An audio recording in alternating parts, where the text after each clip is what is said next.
쿠마 아도나이 베야푸츠 오예베카 베야누스 메사네카 미파네카. 여호와여 일어나사 주의 대적들을 흩으시고 주를 미워하는 자가 주 앞에서 도망하게 하소서. 샬롬 생각하는 성경 홀리아미입니다. 오늘의 말씀은 글자로만 읽으면 정말 납득하기 어려운 말씀들입니다. 부정한 것의 시체에 닿은 모든 것들이 함께 부정해진다는 의미인데, 이 부정함을 다시 깨끗하게 만드는 방법이 물에 씻는다고 깨끗해지는 것이 아니라 물에 씻은 후 저녁이 되면 다시 깨끗해진다는 개념입니다. 이런 내용들을 단순하게 글로만 읽으면 쉽게 납득이 되지 않기 때문에 대다수 사람들은 하나님의 율법은 사람이 지킬 수 없는 명령들이고 이상한 계명들이라서 지금 시대에는 해당되지 않는 과거의 옛 계명이라고 생각합니다. 우리는 오늘의 말씀을 문자적으로만 해석하지 말고 하나님께서 왜 이런 말씀을 하셨는지 그 의도를 이해해야 할 것입니다. 오늘의 말씀에서 중요한 단서가 있는데 바로 물입니다. 32절에 어떤 부정한 것의 시체가 나무 그릇이나 의복이나 가죽이나 배로 만든 자루 등에 닿으면 그 물건은 물에 씻으면 다시 깨끗해질 수 있습니다. 왜냐하면 부정한 것의 시체에서 나오는 부정함이 물건의 겉에는 묻어 있으나 속에까지 스며들지 않기 때문입니다. 혹은 물에 깨끗이 씻어서 말리면 더 이상 부정함이 남아있지 않는 거죠. 하지만 질그릇은 흙으로 만든 그릇인데 흙으로 만든 그릇이 부정함에 닿으면 그 흙 안으로 부정함이 스며들어가기 때문에 깨뜨리라고 명령하십니다. 이때 그 안에 축축한 식물이 담겨져 있으면 그 식물의 물기 때문에 함께 부정해집니다. 결국 부정함을 옮기는 매개체가 물이라는 것입니다. 그래서 37절, 38절을 보면 어떤 시체가 물기 없는 식물의 씨앗, 종자에 떨어져도 부정해지지 않는데 물에 묻은 종자에 떨어지면 종자가 부정해집니다. 물기가 없는 종자는 껍질에 쌓여져 있어서 나중에 껍질을 벗고 발아하여 싹이 트기 때문에 부정해지지 않는다면 물이 묻은 종자는 이미 발아하여 껍질을 깨고 나온 상태이기 때문에 그 안까지 물에 스며들기 때문에 부정해지는 것입니다. 그렇다면 물이 나쁜 것이냐? 그렇지만은 않습니다. 36절을 보면 샘물이나 물이 고인 웅덩이는 시체로도 부정해지지 않습니다.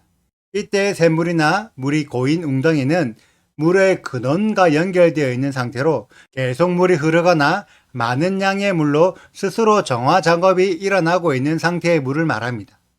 제가 쉽게 정리해서 설명을 드리자면 그릇에 담긴 상태의 물이나 흐르지 않고 고여있는 상태의 물은 생명력이 끊어진 물이기 때문에 부정함을 옮기는 통로가 될 수 있습니다. 그러나 물의 근원과 연결되어 있어서 계속해서 흐르는 물이나 스스로 정화 작업이 일어나는 물은 생명력이 있는 물이기 때문에 부정함을 씻는 도구가 됩니다. 이때 생명력이 있는 고여있는 물 웅덩이가 히브리어로 미크베입니다. 그래서 유대인들은 자신의 부정함을 씻기 위해 스스로 몸을 씻는 침례의식 미크베를 하는 것입니다.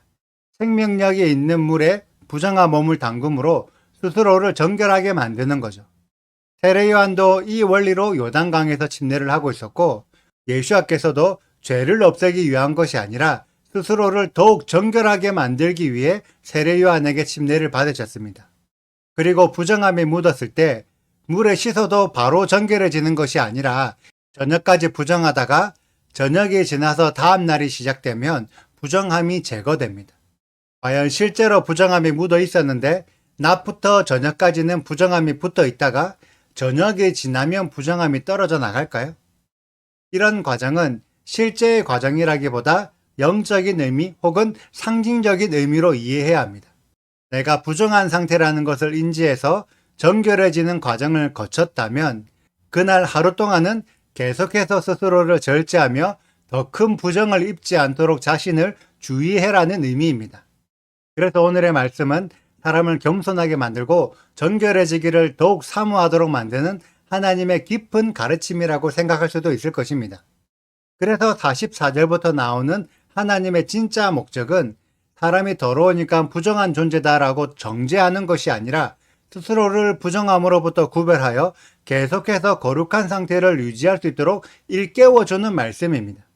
하나님의 의도는 스스로를 거룩하고 정결한 존재라고 자신을 높이지 말고 우리들은 언제든지 부정해질 수 있으니까 스스로를 살펴서 겸손하고 끊임없이 거룩을 사모하여 자신을 정결한 상태로 만들어라는 권면의 의도라는 것을 이해할 수 있습니다. 오늘의 말씀을 어제의 말씀과 이어서 생각해 보면 정결한 동물과 부정한 동물로 구별해서 정결한 동물을 먹으라고 말씀하신 이유가 부정한 동물을 먹지 마. 부정한 동물을 먹으면 죄를 짓는 거야. 부정한 동물을 먹는 이방인들은 모두 죄인이야. 이렇게 정죄하기 위한 것이 목적이 아니라 하나님께서 왜 정결한 동물을 먹으라고 말씀하셨는지를 스스로 생각해보고 그 속에서 하나님의 마음을 발견하여 하나님의 거룩함을 따라서 우리도 어떻게 해야지 거룩해지는지를 더 깊이 고민해 보라는 의도로 오늘의 말씀을 주신 게 아닐까 생각합니다. 내가 거룩하니 너희도 거룩해라고 명령하신 여호와 하나님의 말씀을 따라 스스로 거룩해지는 길을 따라 걷는 우리 홀리아미 가족들이 되시기를 축복합니다.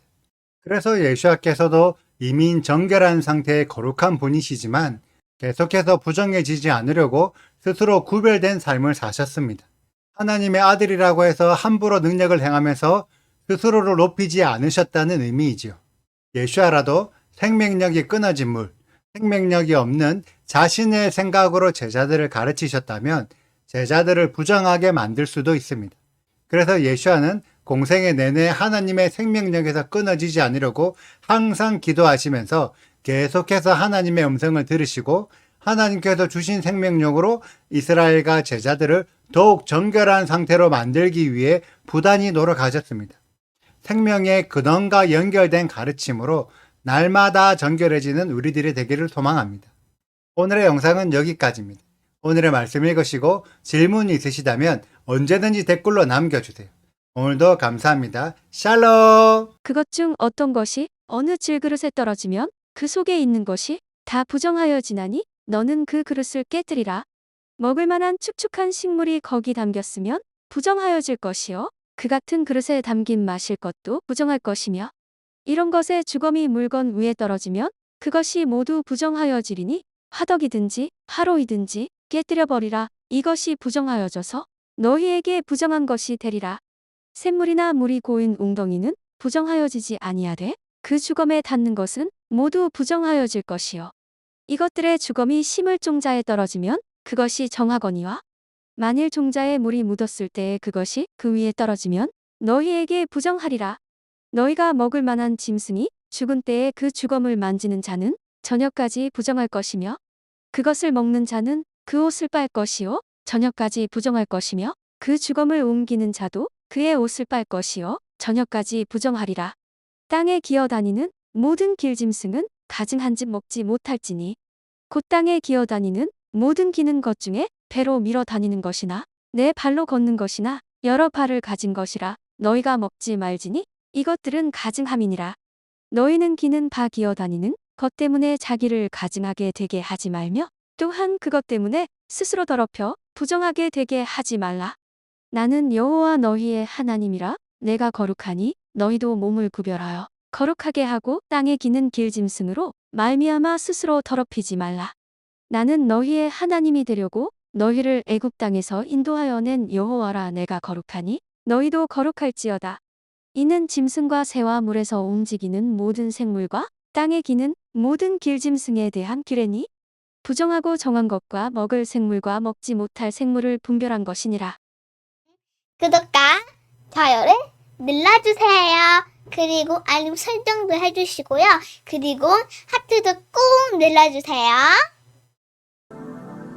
슈바 아도나이 리베보트 알레페 이스라엘 여호와여 이스라엘 천만인에게로 돌아오소서.